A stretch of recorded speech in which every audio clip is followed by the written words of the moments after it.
আসসালামু আলাইকুম প্রিয় দর্শক, গত সপ্তাহে ডক্টর মোহাম্মদ ইউনূসের একটা সাক্ষাৎকার নিয়েছেন ইংরেজি দৈনিক দ্য ডেইলি নিউজের সম্পাদক মিস্টার নুরুল কবির। এবং এই সাক্ষাৎকারটা প্রচারিত হওয়ার পর খুব যেটা আলোচিত হয়েছে, আলোড়িত হয়েছে, মানুষের মুখে মুখে রটেছে, আমার সেরকম মনে হয় না। খুব বেশি একটা এটা নিয়ে যে আলোচনা সমালোচনা হয়েছে তাও আমার মনে হয় না। কিন্তু আমার বিবেচনা, এবং অনেকে এটা বলবেনও, যারা ইন্টারভিউটা দেখেছেন তারা সবাই এটাও বলেছেন যে বাংলাদেশের যে কটা মিডিয়াকে ডক্টর ইউনূস ইন্টারভিউ দিয়েছেন, অন্ততপক্ষে আমার চোখে পড়েছে, এর আগে বণিক বার্তাকে দিয়েছেন, প্রথম আলোকে দিয়েছেন এবং ডেইলি স্টারকে দিয়েছেন, সেই যে ইন্টারভিউগুলো হয়েছে সেগুলোর তুলনায় নুরুল কবিরের ইন্টারভিউটা ছিল অনেক বেশি ম্যাচিউরড এবং অনেক বেশি পেশাদারিত্বমূলক। নুরুল কবিরের প্রশ্নগুলি, নুরুল কবিরের অ্যাটিচিউড, নুরুল কবিরের ওখানে বসার ভঙ্গিমা, শব্দ উচ্চারণের ভঙ্গিমা এবং সব মিলিয়ে যে পরিবেশটা নুরুল কবির ওখানে তৈরি করেছিলেন সেটা ছিল খুবই পেশাদারিত্বমূলক। একজন সম্পাদকের, একজন সাংবাদিকের এমনটাই হওয়া উচিত। আমি এই জন্য নুরুল কবিরকে অবশ্যই ধন্যবাদ জানাবো। নুরুল কবির দেখিয়ে দিয়েছেন যে আসলে সাংবাদিকদের আচরণটা কেমন হওয়া উচিত।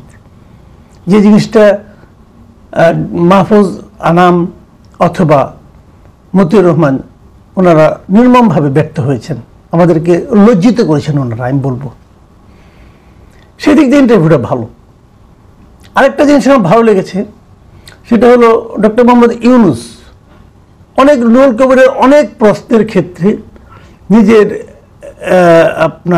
যে সারল্য, নিজের যে সহজ ভঙ্গিতে জবাব দেওয়ার যে ওনার যে বৈশিষ্ট্য আগে অনেক দিন ধরে ছিল, সারা দুনিয়াকে উনি যেভাবে ইন্টারভিউ দেন খুবই বৈঠকি ভঙ্গিতে এবং খুবই সহজ ভঙ্গিতে উনি কথা বলেন, এই জিনিসটা এই ইন্টারভিউতে আমি দেখেছি।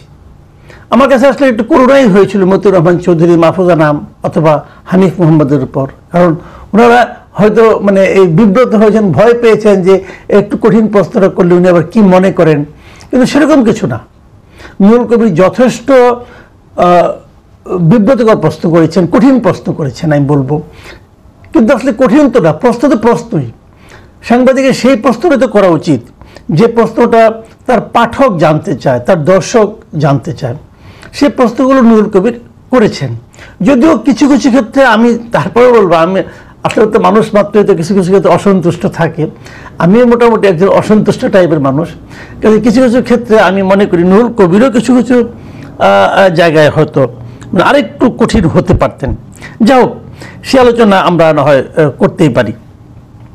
তবে যে কথাটা আমি বলতে চাই, নুরুল কবিরের প্রশ্নের জবাবে ডক্টর ইউনূস যে কথাগুলি বলেছেন, কতগুলি কথা, যেমন একটা হলো উনি আগে একটা অন্য জগতে ছিলেন, ওটা ছিল ওনার নিজস্ব জগৎ, আবার এই জগতে উনি কোনোদিন ছিলেন না, অথবা এই জগতের কথা উনি ভাবেননি। ওনার ভাষায় দেখেন কি বলেছেন উনি, এটা আমার নিজস্ব জগৎ নয়, এই জগতে আমি কোনোদিন ছিলাম না, থাকার কোনো আগ্রহও ছিল না, এটা ডান বাম আমার জানা নেই, অনেকটা হাতড়িয়ে হাতড়িয়ে চলার মতো অবস্থা, কাজেই ভিন্ন জগৎ। যে জগৎটা ওনার জানা নেই, যে জগৎটা উনি হাতড়িয়ে হাতড়িয়ে চলবেন, সেই জগতে উনি এলেন কেন? উনার আশাটা ঠিক হয়েছে? আচ্ছা, এই প্রসঙ্গে আমি ডিটেলে আরেকটু পরে আসছি। উনি নিজে ব্যাখ্যা দিয়েছেন যে উনি কেন এলেন। উনি বলেছেন যে ছাত্ররা ওনাকে পারসুয়েট করেছে, উনাকে প্রভাবিত করেছে। তারা বলেছে যে তারা আমাকে পারসুয়েট করেছে যে এই পরিস্থিতিতে আপনার আসা দরকার, শেষ পর্যন্ত রাজি হয়েছি। তার মানে কি, এটাকে বাংলায় যাকে বলা হয় অনেকটা অনুরোধে ঢেকে গেলা, যে জিনিসটা উনি পারেন না সেই জিনিসটা উনি করতে এসেছেন। কেন করতে এসেছেন?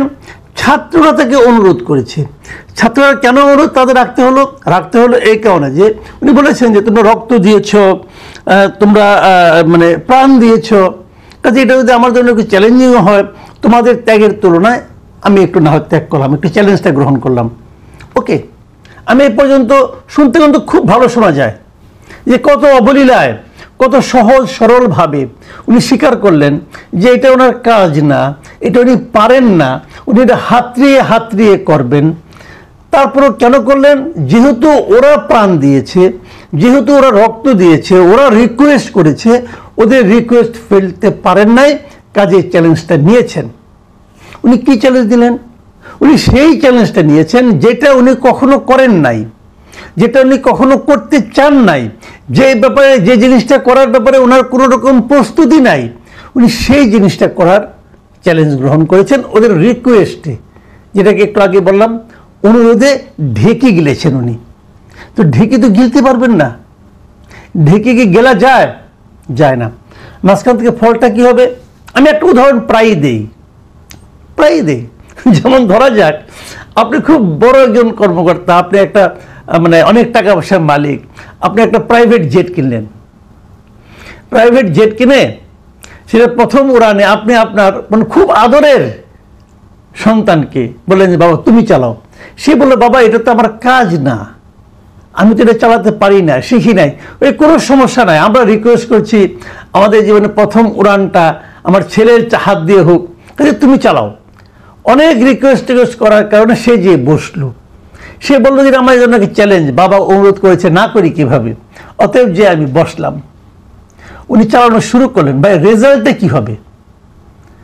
রেজাল্ট হবে আপনার ছেলে এই প্লেনটা উড়াতে যে ও তো যেহেতু শিখে নাই, ও তো এক্সপার্ট না এ ব্যাপারে, কখনো তো করেনি, তার আগ্রহও নাই, প্লেনটা গুত্তা খেয়ে পড়বে, আপনার ছেলেও মরবে এবং সপরিবারে আপনারাও মরবেন। তো এই যে আদর, আপনাদের আদর, আমাদের আদর, অথবা আরেকজনের না জেনেও কোনো ব্যাপারে গ্রহণ করার, দায়িত্ব নেওয়ার, চ্যালেঞ্জ নেওয়ার যে প্রবণতা, নেট রেজাল্টটা কি হবে? নেট রেজাল্টটা হবে যে উনি তো পারবেন না, এবং উনি না পারলে কি হবে? এটা কি কেবল ওনার পার্সোনাল ব্যর্থতার মধ্যেই সীমাবদ্ধ থাকবে? না, তা কিন্তু থাকবে না, পুরো দেশটা তো ডুববে। দেশের কাণ্ডারি যিনি হন, তিনি যদি অযোগ্য হন, তিনি যদি ওই কাজের যোগ্য ব্যক্তি না হন, জানে উনি নিজেই স্বীকার করেছেন, কিন্তু যদি ওই কাজের যোগ্য না হন, তাহলে তারপরে যদি ওই কাজটা করার সুযোগ শুরু করেন, তাহলে কি হবে? পুরো দেশটাই তো মুখ থুবড়ে পড়বে। এখানে তো বিনয় এবং ভদ্রতার কোনো জায়গা নাই রে ভাই। ডক্টর ইউনূস একজন অসাধারণ ভালো মানুষ, ডক্টর ইউনূস একজন অসাধারণ সৎ মানুষ, তাই বলে কি ডক্টর ইউনূস একজন অসাধারণ যোগ্য মানুষ? অন্ততপক্ষে দেশ চালানোর ক্ষেত্রে যিনি দেশ চালাতে পারবেন তার যে যোগ্যতা, যিনি ব্যাংক চালাতে পারবেন তার কি একই যোগ্যতা? তাহলে উনি ব্যাংক চালাতে পেরেছেন, কোনো সন্দেহ নাই, কিন্তু উনি কি দেশ চালাতে পারবেন? যোগ্যতাটা কথা উনি নিজে বলছেন উনি পারছেন না। নুরুল কবির তাকে আরেকটা প্রশ্ন করেছেন, খুব ভালো প্রশ্ন, যে উনি যে সরকারটা করেছেন সেই সরকার সম্পর্কে মানুষের মনে যে কথাগুলি আসে, সেটা হলো যে এনজিও নির্ভর, চট্টগ্রাম নির্ভর একটা সরকার আপনি করেছেন এবং তারা পারছে না, এই কথা উনি বলেছেন আকার ইঙ্গিতে। এটা ওনার কানে যায় কেন? উনি কি বলেন? হ্যাঁ যায়, ওনার কানে নাকি সবই যায়। তো যাইতে উনি অ্যাকশন নেন না কেন? অ্যাকশন নেন না কেন বলেন? উনি কি বলছেন? যে তারা তো শিখবে, আমি মনে করছি আমার মতো তারাও শিখবে। মানে বিমান চালাইতে পড়ছে কি শিখবে? শিখতে শিখতে বিমান চালাবে ভাই, এটা হইল কিছু ভাই? আচ্ছা ঠিক আছে, তখন বলে যে ওনারা তো পারছে না, উনি বলছে ওরাও শিখবে। আমি তো আমার কাজ দিয়ে সন্তুষ্ট না, আমি তো পারছি না, তাহলে ওরাও পারছে না, অসুবিধাটা কি? শুনতে কিন্তু অসাধারণ, শুনতে কিন্তু